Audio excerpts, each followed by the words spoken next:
ప్రకటన గ్రంథము 21వ అధ్యాయము మొదటి వచనము చదువుకున్నాను. అంతటా నేను క్రొత్త ఆకాశమును క్రొత్త భూమిని చూచితిని.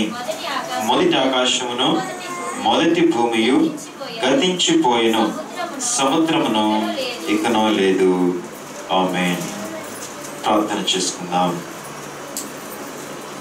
మహాపరిశుద్ధుడ, మహోన్నతుడ, ప్రేమమయుడ, కృపగలిగి దేవా, సర్వశక్తివంతుడ, సమస్తమును నీ మాట వలన శక్తి వలన కలుగజేసిన తండ్రి, తిరిగి సమస్తమును కూడా నూతన పరచనైన తండ్రి, మీకు నూతన పరచబడబోయే ఏక సమస్త సృష్టికిని ప్రభా గుర్తుగా మాకు ప్రభా నూతన సంవత్సరమును దయచేసిన తండ్రి, మీకే కోటాను కోట్ల స్తోత్రములు స్తుతులు చెల్లిస్తూ ఉన్నాం. మేమను మీ చేతి పని అయి ఉన్నాము. మేమను ప్రభువా మీ యొక్క నూతనముగా ఎల్లప్పుడూ కూడా మీ చేతులు నూతన పరచబడవలసిన వారమై ఉన్నాము. ఇదిగో ప్రభువా, మాకు బహుమానముగా దానముగా మీరు దయచేసిన నూతన సంవత్సరమును బట్టి మీకు స్తోత్రములు. ఈ నూతన సంవత్సరములో మీరు మాకు అందించిన వాటన్నిటిని బట్టి స్తోత్రములు చెల్లించుచు ఉన్నాం.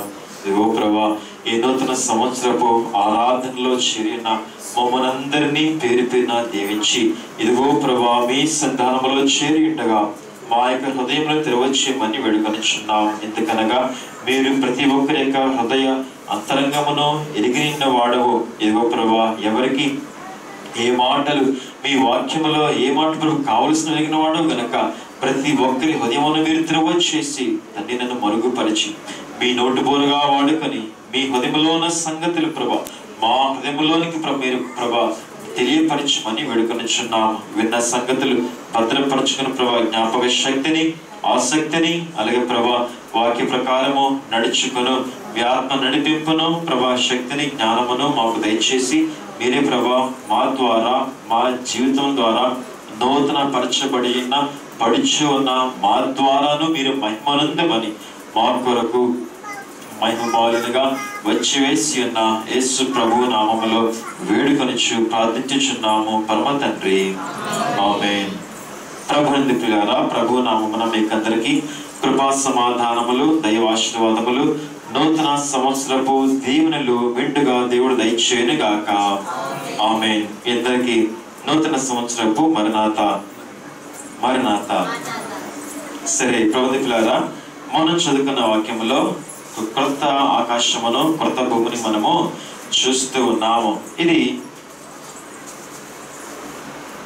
కొంత కాలమునకు తరువాత అనగా సంఘకాలంలో ఉన్న మనము మరికొద్ది ముందుకు జరగబోయే రెండవ రాకడ, ఆ తర్వాత జరగబోయే 7 ఏండ్ల శ్రమల కాలము, ఆ తర్వాత జరగబోయే 1000 ఏండ్ల పరిపాలన కాలమునకును కూడా తర్వాత తీర్పు అయిన తర్వాత దేవుడు కలిగి చేయబోయే నూతన భూమి మరియు నూతన ఆకాశము, ఆ యొక్క నూతనపరచబడబోయే భూమి కొరకు, నూతన పరచబడబోయే ఆకాశము కొరకు సృష్టి అంతయు కూడా మిగుల ఆశతో తేరి చూచుచున్నది, మూలుగుచున్నది అని భక్తులైన పౌలు మనకు తెలియపరచుచున్నారు. ఎందుకనగా సృష్టి ఇప్పుడు ఏ రీతిగా ఉన్నది, సృష్టి ఇప్పుడు ఎలా ఉన్నది చూసినట్లయితే, సృష్టిలో ఒకప్పుడు సమస్తమును కూడా దేవుడు పరిపూర్ణముగా కలుగజేసి ఉన్నారు.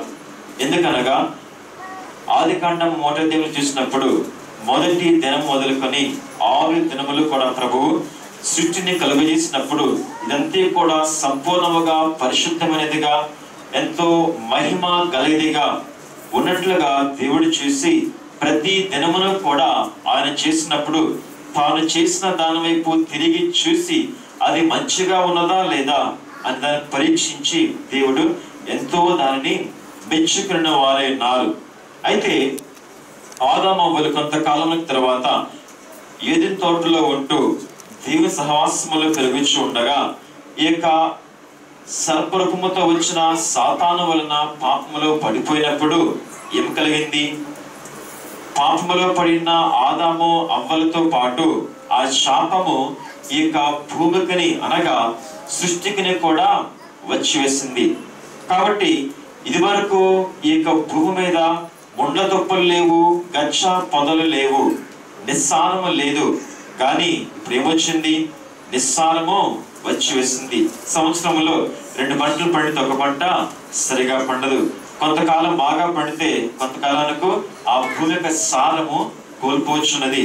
అలాగే ఇటు చూసినా కానీ ముండ్ల తుప్పలు, గచ్చ పొదలు, ఈ రీతిగా సృష్టి అంతా కూడా సమస్తమును కూడా మారిపోయింది.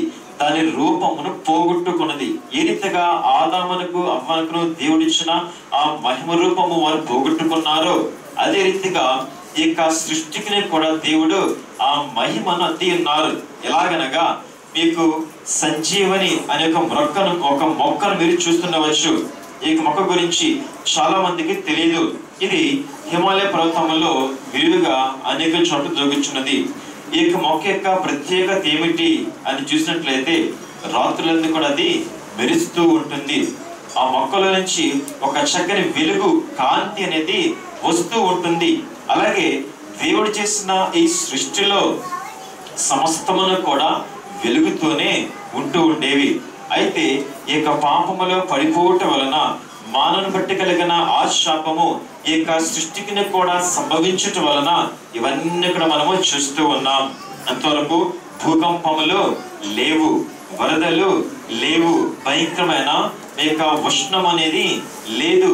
ఇవన్నీ ఎందువల్ల వచ్చాయి అనగా ఇవన్నీ కూడా పాపములో పడిపోవడం వలనే. అయితే ఇవన్నీ కూడా గతము అనగా గతించిపోవలసి ఉన్నవి. ఇవన్నీ కూడా తిరిగి నూతన పరచబడవలసి ఉన్నది. అయితే ఈ యొక్క నూతన పరచబడవలసిన ఈ యొక్క భూమి మీద ఏమి చూస్తున్నాము? నీరుని మాత్రం మనము చూడలేము, కానీ భూమిని మాత్రం మనము చూడగలము, మట్టిని మనము చూడగలము. అలాగే కొత్త ఆకాశమును మనము చూడగలము. మనకు కనబడుచున్న ఈ యొక్క ఆకాశం అంతా కూడా కొంచెమే మనం చూడగలము కదా. మనకు కంటికి మించినది ఎంతో ఇంకా ఉంటూ ఉన్నది. ఇవన్నిటిని కూడా దేవుడు నూతన పరుస్తూ ఉన్నాడు. ఎలాగనగా ఒకడు తన చేతస్త్రమును మార్చివేసినట్లుగా దేవుడు తన చేతితో ఎలా అంటే సరిపోతుంది, సమస్తమును కూడా నూతనము అయిపోతూ ఉంటుంది. మరి ఆ నూతన పరచబడబోయే ఆ రోజు కొరకు ఏమి ఎదురు చూస్తున్నది అనగా సృష్టి ఎదురు చూస్తూ ఉన్నది. సృష్టికి ఏం కావాలంట? సృష్టికి ఏం కావాలంట? నూతనమైనవి కావాలంట. నూతనమైన చెట్లు కావాలి, నూతనమైన మనుషులు కావాలి, నూతనమైన పక్షులు కావాలి, నూతనమైన ఫలములు కావాలి, నూతనమైన సారము కావాలి, నూతనమైన వెలుగు అనేది ఇక సృష్టికి కావలసినది అని ఎంతో ఆశతో ఎదురు చూస్తూ ఉన్నది. అలాగే ప్రభునితులారా, సృష్టి ఎదురు చూసినా ఎదురు చూడకపోయినా దేవుడు ఏం చేస్తారు? తప్పకుండా దానిని నూతన పరిచేవారైనారు. అలాగే మనము కోరినా కోరకపోయినా నూతన సంవత్సరం అనేది ఏం చేస్తుంది? మన వద్దకు రానే వస్తూ ఉంటుంది. మనం వద్దు అనుకున్నా వస్తుంది, కావాలనుకున్నా వస్తుంది. అయితే వస్తూ ఏం చేస్తుంది? మనకు నూతనమైన దీవెనలు మనకెన్నో దయచేస్తూ ఉంటుంది, అందిస్తూ ఉంటుంది. మనము ఎంత ఆశగా ఈ నూతనమైన వాటి కొరకు ఎదురు చూస్తున్నామో అనే దాన్ని బట్టి మనం వీటిని ఎన్ని పొందుకోగలమో అని మనము చూడగలము. ప్రభుని పిల్లారా, మరి నూతనము అనే దానికి అనగా క్రొత్తదనమునకు ఇష్టపడిన వారు ఎవరు కూడా లేరు. ఎవరు వద్దంటారా? కొత్త బట్టలు వద్దంటారా? కొత్త ఫోన్లు వద్దంటారా? కొత్త ఇల్లు వద్దంటారా? ఎవరు కూడా వద్దంటారు. క్రొత్తది అనగానే సంతోషము, క్రొత్తది అనగానే ఆనందము, మనసులో ఒకలాంటి ఉల్లాసము, ఉద్రేకం మనకు కలుగుతూ ఉంటుంది కదా. మరి నేను ఇలాగే ఉంటాను, పాత బట్టలే వేసుకుని అంటారా? ఎవరైనా పాత చెప్పులే నాకు ఎవరైనా అడుగుతారా? ఎవరు కూడా అడగరు. మన జీవితంలో ప్రతి దశలోనూ కూడా మనము కొత్తది అంటూ ఉంటాం. అయితే అలాగే కొత్త పుస్తకాలు కూడా మనకు కావాలి కదా. కొత్త క్లాసుకి వెళ్ళినప్పుడు నాకు మరలా పాత పుస్తకాలు ఇవ్వండి, పాత లెసన్సే చదువుతానంటారా? ఎవరు కూడా అనరు. కానీ కొత్త లెసన్ కావాలి, కొత్త అంశములు కావాలి, కొత్తగా నేను నేర్చుకోవాలి. అయితే క్రొత్తదనంలో ఒక చిక్కు ఉన్నది. క్రొత్తదనం వచ్చినప్పుడు మనకు ముందుగా అలవాటు అవుతుందా? వెంటనే అలవాటు అవ్వదు. మరి కొత్త బట్టలు వేసుకున్నా కానీ ఎలా ఉంటుంది? ఏదో ఆ ఫీలింగ్ నేను చెప్పలేను, కానీ అందరికీ తెలుసు కొత్తది వేసుకుంటే ఏదోలా ఉంటుంది. వేసుకోగా అలవాటు అవుతూ ఉంటుంది. అలవాటు అయినప్పుడు బాగుంటుంది. కొత్తగా ఉంటే బాగుంటుందా? ఆ ఫీలింగ్ అయితే బాగుంటుందేమో, కానీ అనుభవించడం బాగుంటుందా? అంతగా మనకు నచ్చదు కదా. అయితే అదే అలవాటవగా దానిలో ఉన్న ఆ మాధుర్యమును, దానిలో ఉన్న ఆ యొక్క మంచి స్థితిని మనము అనుభవించగలము. అలాగే ప్రభుని పిల్లరా, నూతనము అనేది ఎప్పుడు కూడా ఇదే రీతిగా ఉంటుంది. ఏమన్నా కొత్త రూలు పెట్టారనుకోండి మీ ఆఫీసుల్లో, మీకు ఎలా ఉంటుంది? అబ్బో ఏంటిది అనుకుంటాం. కానీ అలవాటవగా అది మనకు మన డైలీ లైఫ్లో అలవాటు అయిపోతుంది. మనకు కొత్తగా ఇంకా అనిపించదు, ఇది చాలా మంచిగా ఉంది అనుకుంటూ ఉంటాం, అవునా కదా?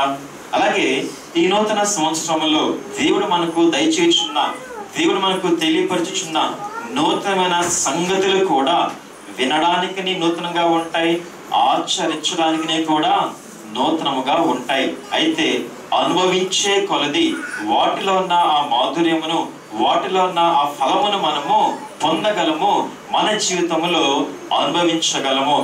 నూతనము లేకపోతే, క్రొత్తదనము లేకపోతే మన జీవితంలో ఏ రీతిగా అయితే సంతోషము అనేది దూరమవుతూ ఉందో, అలాగే ఈ నూతన సంవత్సరంలో నూతనముగా దేవుడు మనకిచ్చే ఈ నూతనమైన వాటిని మనము అనుభవించకుండా ఉంటే మన జీవితములు కూడా అదే రీతిగా ప్రాతవుగానే మరి చెప్పబడి స్థితిలోనే ఉంటూ ఉంటాయి. కాబట్టి మనందరము కూడా నూతనమైన వాటి కొరకు ఎదురు చూద్దాం. చిన్న ఎగ్జాంపుల్ చెప్తాను. మరి యేసుక్రీస్తు ప్రభువారు నీటి మీద నడుచుకుంటూ శిష్యుల వద్దకు వస్తూ ఉన్నప్పుడు దోణిలో ఉన్న ఆ శిష్యులందరిలో కూడా 11 మంది కూడా పాత ధనమునే కోరుకున్నారు, కానీ ఒక్క పేతురు మాత్రము క్రొత్త ధనమును కోరుకున్నాడు. ఏం కోరుకున్నాడు?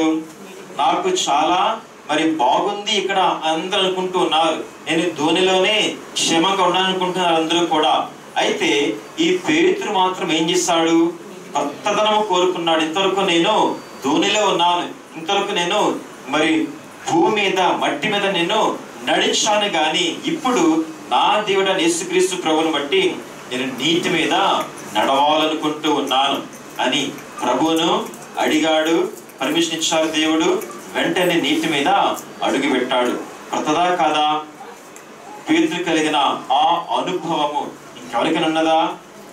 ఎవరికి కూడా సంపాదించుకునలేకపోయారు.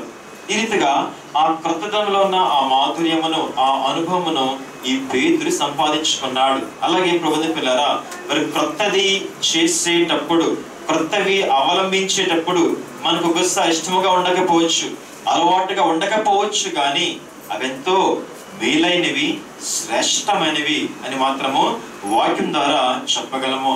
మొదటగా చూసినట్లయితే నూతన సృష్టి.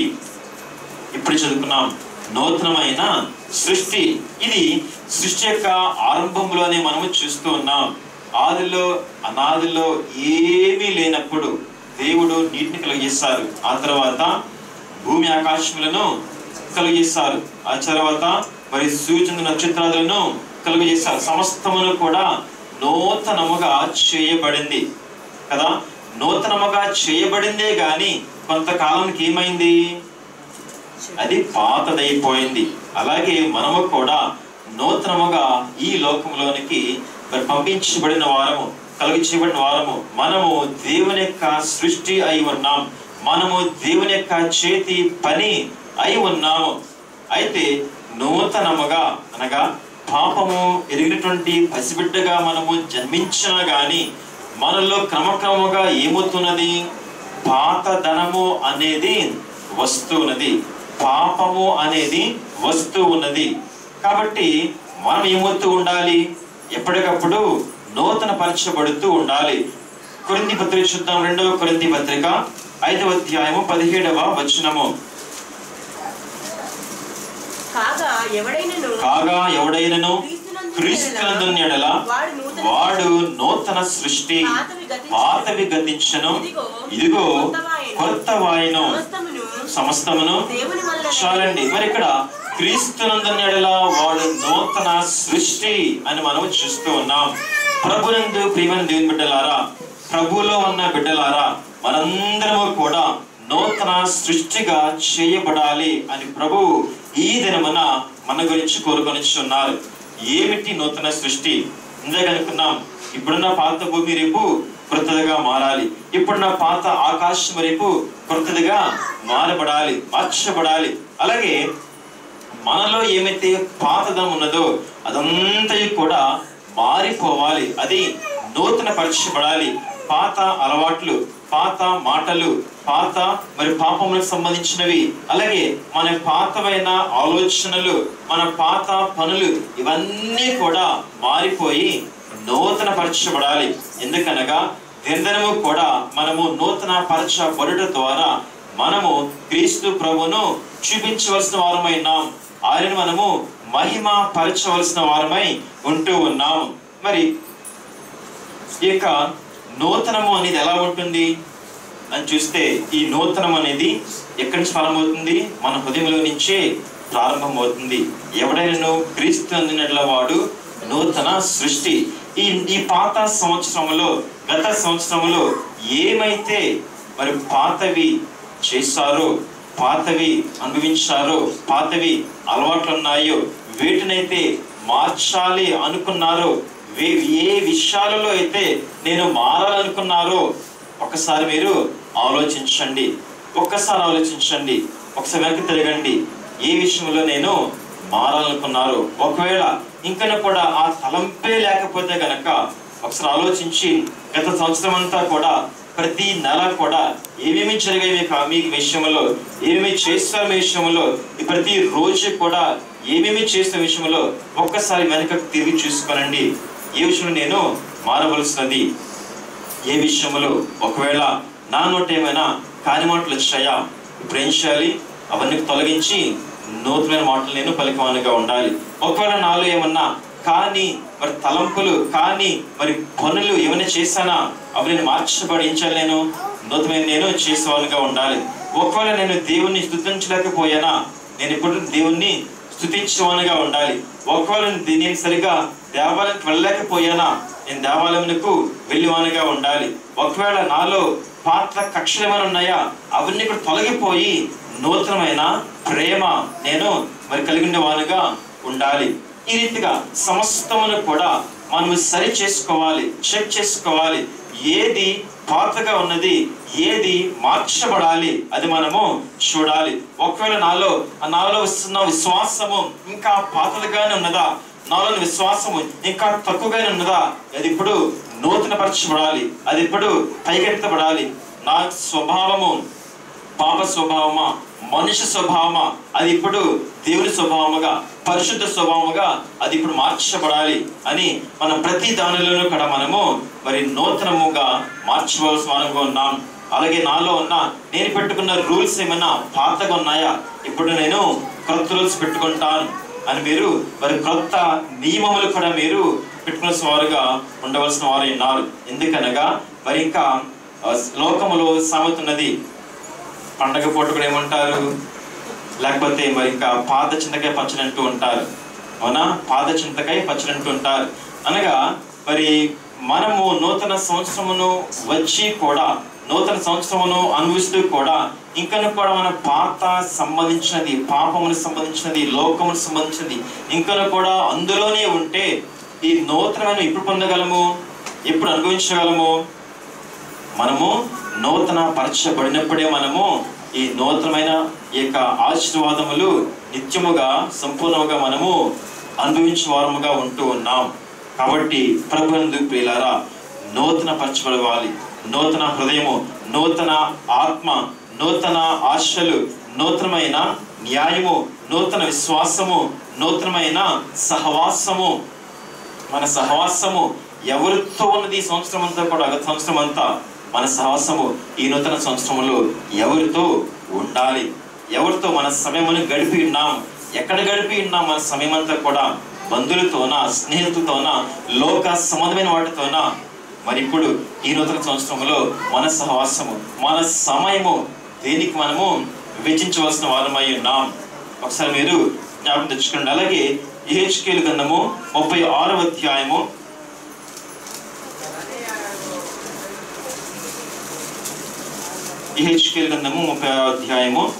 26వ వచనం నుంచి చూద్దాం.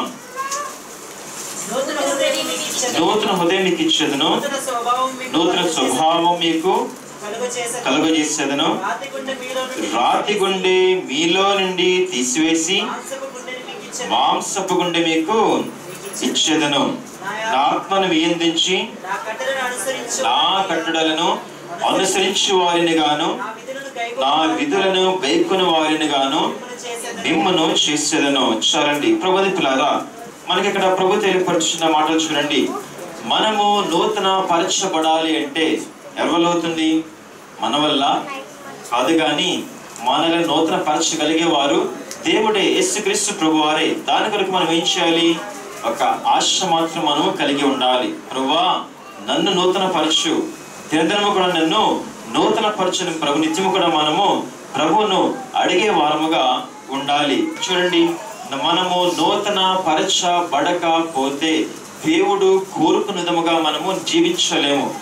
మనము నూతన పరచబడకపోతే దేవుడు కోరుకున్న విధముగా మనము ఆయన మార్గములలో నడవలేము.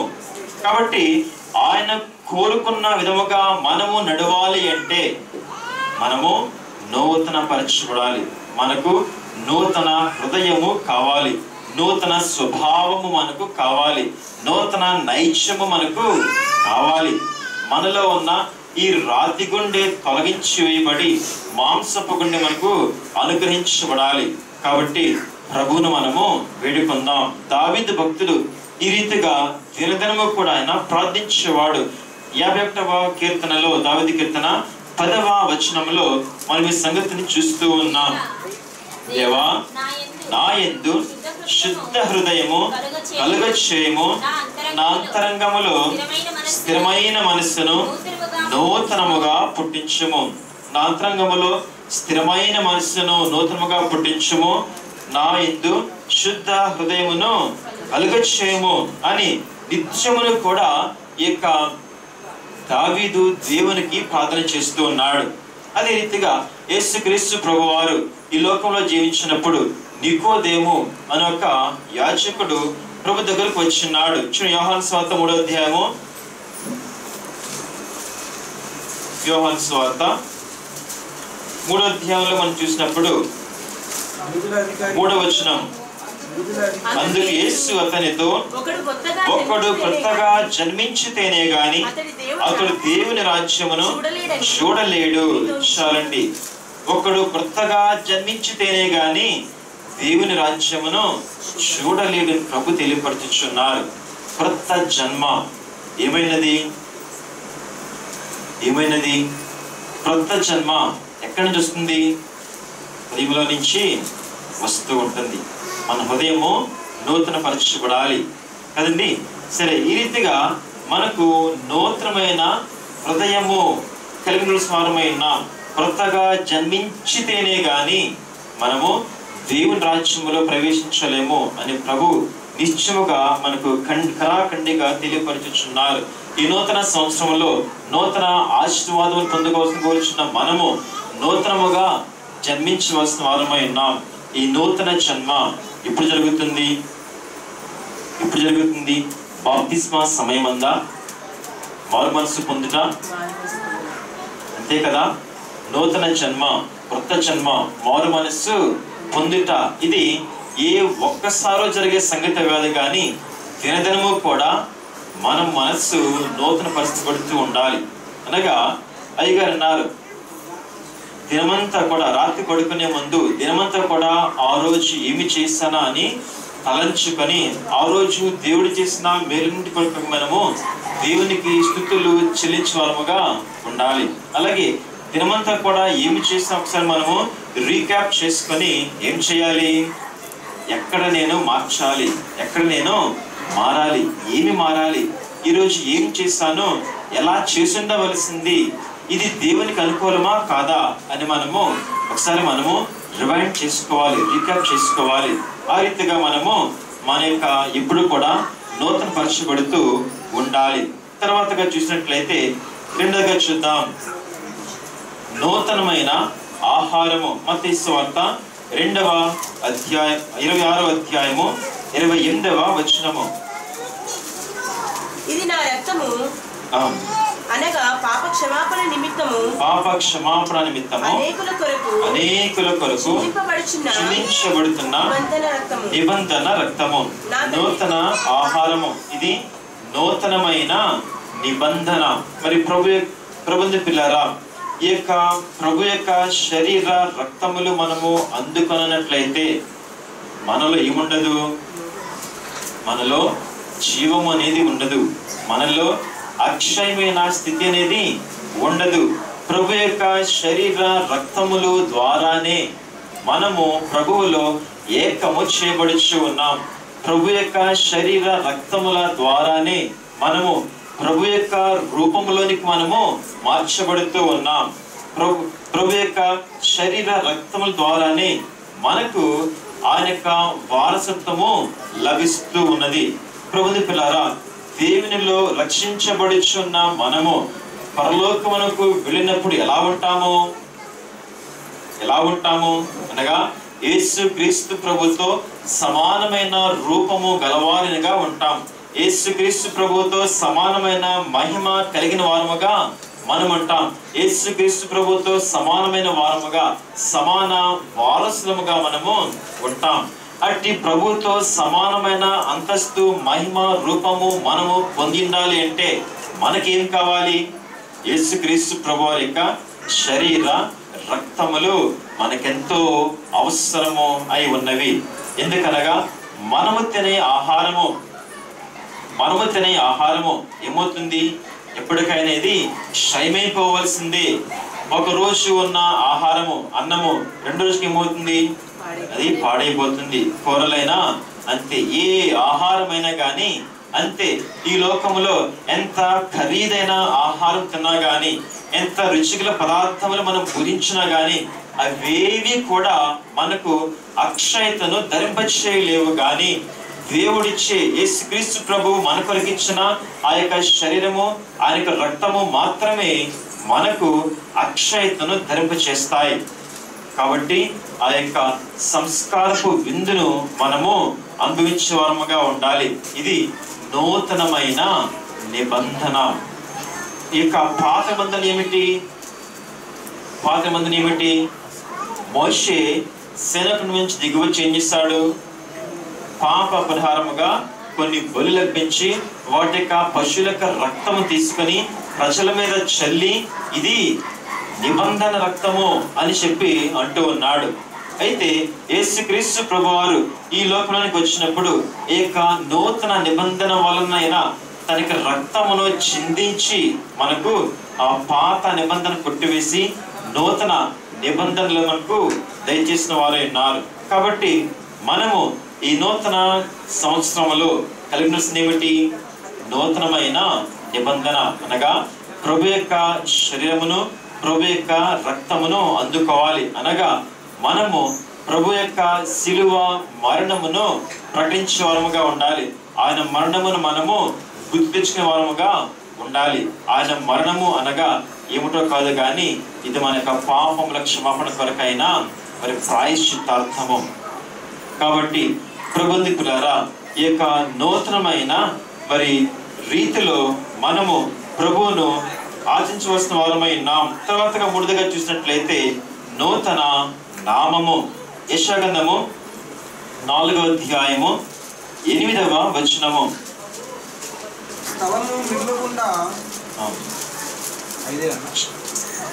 4వ అధ్యాయము 8వ వచనము. మీరు మాత్రమే దేశంలో నివసించినట్లు ఇంటికి ఇల్లు కలుపుకొని పొలమునకు పొలము చేర్చుకొను మీకు శ్రమ.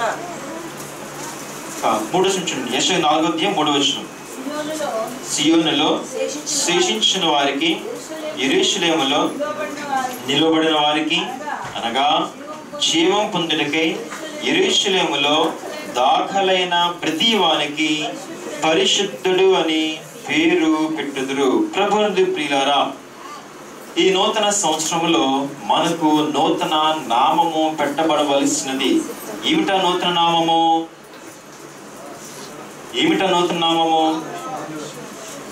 పరిశుద్ధుడు. పరిశుద్ధుడు అనే పేరు మనకు పెట్టబడాలి అంటే మనం ఎలా ఉండాలో, నాలో పాపమున్నదని మీలో ఎవడు స్థాపించును, ఎవడు నిరూపణ చేయగలడని పలికిన యేసు క్రీస్తు ప్రభుని మనం ఒకసారి జ్ఞాపకం తెచ్చుకుందాం. ఆయన యొక్క జీవితం మనం జ్ఞాపకం తెచ్చుకుందాం. ఆయన యొక్క మాటలు, ఆయన యొక్క నడవడిక, ఆయన యొక్క ప్రవర్తన, ఆయన యొక్క ప్రార్థనా జీవితము, ఆయన యొక్క మోకాళ్ళ జీవితము, ఆయన యొక్క ప్రసవ వేదన కలిగిన ఆ ప్రార్థనా స్థితి మనము జ్ఞాపకం తెచ్చుకుందాం. ఆయన పరిశుద్ధుడు, ఈయనలో ఏ పాపమును లేదు అని పిలాతు సాక్ష్యం ఇచ్చాడు. సిలువలో ఒక శతాధిపతి సాక్ష్యం ఇచ్చాడు. అట్టి సాక్ష్యము మనము పొందగలుగుచు ఉన్నామా? ప్రభుని పిల్లారా, నా పేరుని బట్టి మీరు నన్ను ఎరుగుదురు, అవునా కాదా? అలాగే ప్రభులో ఉన్న ప్రతి ఒక్కరికి కూడా ఒకే పేరు. ఏమిటా పేరు? పరిశుద్ధుడు. పరిశుద్ధుడు. ఇంకొక సంగతి తెలియపరుస్తాను, అంతకుముందు తెలియపరిచాను. మనము రోడ్డు మీద నడిచేటప్పుడు ఏం చూస్తారు? మనల్ని ఎవరైనా చూస్తారు? వీరు దేవుని బిడ్డ, వీరు క్రైస్తవులు అని చూస్తారు, అవునా కాదా? వారికి ఉండేది ఒకటే, వీరు క్రైస్తవులు. అనగా మనము లోకములోనికి వెళుచు ఉన్నప్పుడు, మన ఇల్లు దాటిచు ఉన్నప్పుడు, నడుచుచు ఉన్నప్పుడు, మాట్లాడుచు ఉన్నప్పుడు, మన ప్రవర్తనలోను, మన క్రియలలోను, మన యొక్క నడవడికలోను కూడా మనం ఎవరిని చూపిస్తూ ఉన్నాము? దేవుణ్ణి మనము చూపిస్తూ ఉన్నాం. యేసు క్రీస్తును మనము చూపిస్తూ ఉన్నాం. అనగా ఒకవేళ ఎవరైనా ఒకళ్ళు మనలో ఏమన్నా తప్పు చేసినట్లయితే ఏమంటారు? క్రైస్తవులందరూ కూడా ఇంతే అంటారు కదా. ఒక్కరు చేసిన దానికి ఏమవుతుంది? దేవుని బిడ్డలందరూ కూడా అవమానం పాల్గొచ్చున్నారు. ముఖ్యంగా దేవుడు కూడా నానా విధమైన మాటలు కూడా ఆయన పడుచు ఉన్నాడు. చూడండి, మన మాటలు ఎలా ఉండాలి, మన పనులు ఎలా ఉండాలి, మన క్రియలు ఎలా ఉండాలి, ముఖ్యంగా మన యొక్క అంతరంగం ఎలా ఉండాలి. హృదయము నిండి దానిని బట్టి ఒకరి నోరు మాట్లాడు నేను చెప్పి వాక్యం చెబుతున్నది. ఈ యొక్క మార్పు అనేది, ఈ నూతనం అనేది మన హృదయంలో ఉండకపోతే మన జీవితంలో అది కనబడదు. కాబట్టి మనలోను హృదయంలోను మనల్ని ఎరిగిన వారు కూడా వీరి పరిశుద్ధుని పేరు చెప్పాలి. అలాగే మనల్ని ఎరిగిన వారు కూడా తెలియని వారు కూడా వీరు పరిశుద్ధులు అని చెప్పగలిగే వారుగా మన ప్రవర్తన ఉండేవారుగా ఉండాలి. కాబట్టి ఈ యొక్క నూతన నామము మనము ధరించాలి. నూతన సంవత్సరంలో ఈ నూతన నామము గనక ఈ యొక్క లోకములో ధరించకపోతే పరలోకములో మనకు నూతన నామము ఇవ్వబడదు. పరలోకములో మనకుండే ఆ యొక్క పేరు ఏం పేరు? నా పేరు ప్రకాష్ నేసం. పరలోకంలో నా పేరు ప్రకాష్ నేసమా? నా పేరు కాదు. దేవుడు నాకు చూపించారు పేరు, కానీ మర్చిపోయాను. నూతనమైన పేరు నాకు చూపించారు. బాప్తిసం ఇచ్చినప్పుడు రిజిస్టర్ ఉంటుంది కదా, ఆ రిజిస్టర్లో ప్రతి డీటెయిల్స్ కూడా ఉంటాయి. పుట్టిన తేదీ, వివాహపు తేదీ, ఎక్కడ పుట్టారు, అలాగే తండ్రి ఎవరు, భార్య ఎవరు, వృత్తి ఏమిటి, పాత పేరేంటి, కొత్త పేరేంటి, ఇవన్నీ కూడా ఉండి చివరిలో 2 కొత్త కాలమ్స్ దేవుడు ఏర్పాటు చేస్తారు. ఆ కొత్త కాలంలో కొత్త పేరు ఉంది, అయితే సెకండ్లో అది మర్చిపోయాను. మరి మనం ఏం చేయాలి? పరలోకములో జీవగంధములో మన పేర్లు, అనగా ఈ లోకములో ఉన్న పేరుతో మనం పిలవడం కానీ పరలోకములో క్రొత్త పేరుతో మనము పిలువబడే వారముగా ఉంటాం. ఆ క్రొత్త పేర్లు మనము లిఖించబడాలి అంటే ఈ మనం ఇంకా జీవించిన ఈ కాలంలోనే, ఈ నూతన సంవత్సరంలోనే మనము నూతన నామము ధరించవలసిన వారమై ఉన్నాం. పరిశుద్ధులు, పరిశుద్ధులు. ఈ పరిశుద్ధత, ఈ పరిశుద్ధులుగా ఎలా చేయబడతాం అనగా మనము కలిగి ఉన్న యేసు నామము వలననే, యేసుక్రీస్తు ప్రభు యొక్క నామము వలననే మనము నూతన పరచబడుతూ ఉంటాం. తర్వాతగా చూసినట్లయితే 4వదిగా నూతన మార్గము. యోహాను సువార్త 14వ అధ్యాయము 6వ వచనము.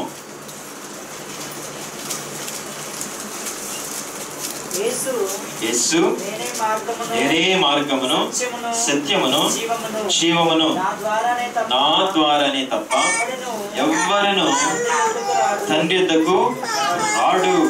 నేనే మార్గమును అని పలుకుచు ఉన్న యేసు క్రీస్తు ప్రభు వద్దకు మనందరం కూడా చేరవలసిన వారమై ఉన్నాం.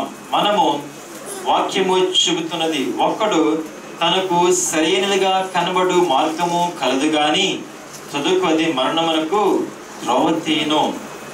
మనము సరైన రీతిగా నడవాలి అంటే ఎవరు నడవాలి? ఎవరిని వెంబడించాలి? మనకన్నా ముందుగా నడిచి చూపించిన యేసుక్రీస్తు ప్రభువును మనము అనుసరించి నడిచే వారముగా ఉండాలి. లోకములో ఎన్నో మార్గాలు ఉన్నాయి. లేనిపోని మార్గంబు లెన్నోయుండా జ్ఞానోపదేశంబు వానుగా చేయుచు వానిని ఖండించి నేనే మార్గం వన్న నిజమైన మార్గంబు. నేనే మార్గము అని పలికిన యేసు క్రీస్తు ప్రభువును మనము వెంబడించవలసిన వారమై ఉన్నాం. యేసు క్రీస్తు ప్రభు ద్వారానే తప్ప మరి ఎవ్వరు కూడా పరలోకమునకు చేరలేరు. ఆయనే మార్గము. తర్వాతగా చూసినట్లయితే నూతన గీతము. కీర్తన గ్రంథము 40వ కీర్తన 3వ వచనము.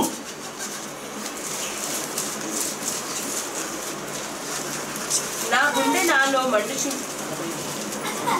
తనకు స్తోత్ర రూపముగు క్రొత్త గీతమును మన దేవుడు నా నోట నుంచెను.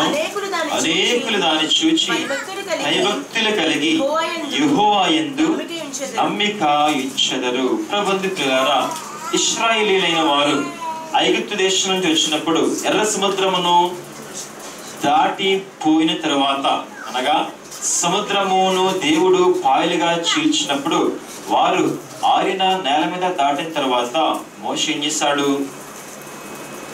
దేవుని కొరకు క్రొత్త గీతము పాడి ఉన్నాడు. పాటలు పాడి దేవుణ్ణి స్తుతించాడు. ఆయన పాడిన పాటను బట్టి లక్షలాది మంది ఇశ్రాయేలీయులైన వారు దేవునియందు భయభక్తులు కలిగి ఆయనను అనుసరించిన వారై ఉన్నారు. అలాగే ప్రబంధకులారా, దేవుడు మనకు చేసిన మేలులన్నీ విషయమై మనం ఏం చేస్తూ ఉండాలి? మన దేవునికి మనము కృతజ్ఞతాపూర్వకముగా గీతములు, పాటలు మనము పాడుతూ ఉండాలి. పాటల్లో ఉన్న ఆ మాధుర్యం తెలిసిన వారు పాటలు పాడకుండా ఉండలేరు. పాటలు పాడకుండా ఉండలేరు. అయ్యగారు దేవదాసి గారు చేసిన బోధలన్నీ కూడా 2 విధములుగా వ్రాయబడాయి. ఒకటి పద్య రూపములో, అనగా పద్యములు పాట రూపములో, మరి ఒకటి బోధల రూపములో. బోధలన్నీ కూడా నోట్స్లో ఉన్నాయి. అలాగే ఈ యొక్క పద్య రూపంలో ఉంది కూడా పద్యముల ద్వారాను, అలాగే మన చేతిలో ఉన్న ఆ యొక్క కీర్తన పుస్తకం ద్వారా మనము చూస్తూ ఉన్నాం. ఈ యొక్క పాటల్లో పాడుటలో ఏమున్నది? పాట పాడితే ఏమవుతుంది? ఒక పాట పాడు అని పిల్లలు మనం అంటూ ఉంటాం. ఒక పాట పాడించే పిల్లలు మనము అడుగుతూ ఉంటాం. మనం పాడతామా? పాడము కదా. మరి ఇశ్రాయేలీయులైన వారు పాటలు పాడినప్పుడు ఏం జరిగింది? పరలోకం నుంచి దూతలు వచ్చి వారు కూడా వారితో కలిసి పాటలు పాడి అందరూ కూడా దేవునికి స్తుతిగానములు చేస్తున్నారు. పాటలలో శక్తి ఉన్నది, పాటలలో జయం ఉన్నది, పాటల్లో దేవునికి స్తుతి ఉన్నది, దేవునికి మహిమ ఉన్నది, పాటల్లో స్వస్థత ఉన్నది, పాటల ద్వారానే బోధ ఉన్నది, పాటల ద్వారా ఏదైనా కానీ మనము పొందగలము. ఈ రీతిగా ఈ యొక్క నూతన గీతముల ద్వారా మనము దేవుణ్ణి ఈ నూతన సంవత్సరంలో స్తుతించే వారముగా ఉండాలి. ఒకవేళ సరిగా పాటలు పాడలేకపోయారేమో, ఈ నూతన సంవత్సరంలో ఒక తీర్మానం చేసుకోండి, నేను పాటలు పాడుచు దేవుణ్ణి స్తుతిస్తాను తీర్మానము చేసుకోనండి. మొదటి ఏం చెప్పుకున్నాం? మొదటిది నూతన సృష్టి, రెండవది నూతన ఆహారము, నూతన నిబంధన, మూడవది నూతన నామము, నాలుగవది నూతన గీతము, ఐదవది నూతన గీతం, నాలుగవది నూతన మార్గము, ఐదవది నూతన గీతము, ఆరవది నూతన ఆనతి అనగా నూతనమైన ఆజ్ఞ. యోహాను సువార్త 13వ అధ్యాయము 34వ వచనము.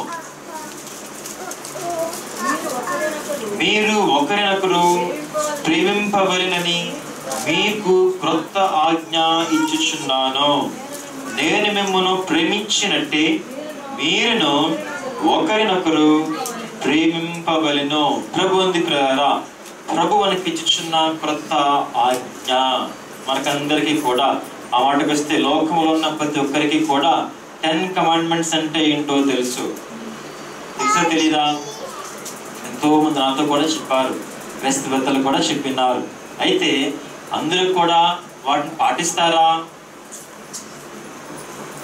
పాటించాలి. అవి పాటించగా ఇంకేం చేస్తారు? దేవుడు క్రొత్త ఆజ్ఞిస్తూ ఉన్నారు. ఏంట క్రొత్త ఆజ్ఞ? నిన్నువలే నీ పొరుగువానిని ప్రేమించు. మీరు ఒకరినొకరు ప్రేమించండి. ఏమిటి ప్రేమ? మన ప్రేమ, దేవుని ప్రేమ. మన ప్రేమ అయితే ఏం చేస్తుంది? మన ప్రేమ తగ్గిపోతూ ఉంటుంది, మన ప్రేమ క్షీణించిపోతూ ఉంటుంది. మన ప్రేమ ఏం చేస్తుంది? కారణాలు వెతుకుతూ ఉంటుంది. మన ప్రేమ రీజన్స్ కోసం చూస్తూ ఉంటుంది. మన ప్రేమ ఎదుటి వారి మీద ఆధారపడి ఉంటుంది కదా. పిల్లలు ఏం చేస్తారు? నువ్వు నాకు చాక్లెట్ ఇస్తే నేను నీతో ఫ్రెండ్షిప్ అంటారు. మన ప్రేమ కూడా అదే రీతిగా ఉంటుంది.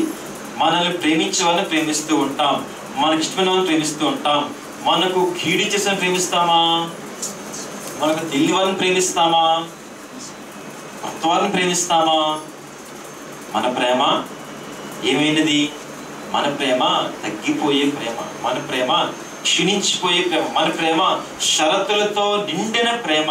మరి దేవుని ప్రేమ అది శాశ్వతమైన ప్రేమ. ప్రభున్నారు, శాశ్వతమైన ప్రేమతో నేను నిన్ను ప్రేమిస్తూ ఉన్నాను. అదే రీతిగా నీవు కూడా ఇతరులను ప్రేమించు.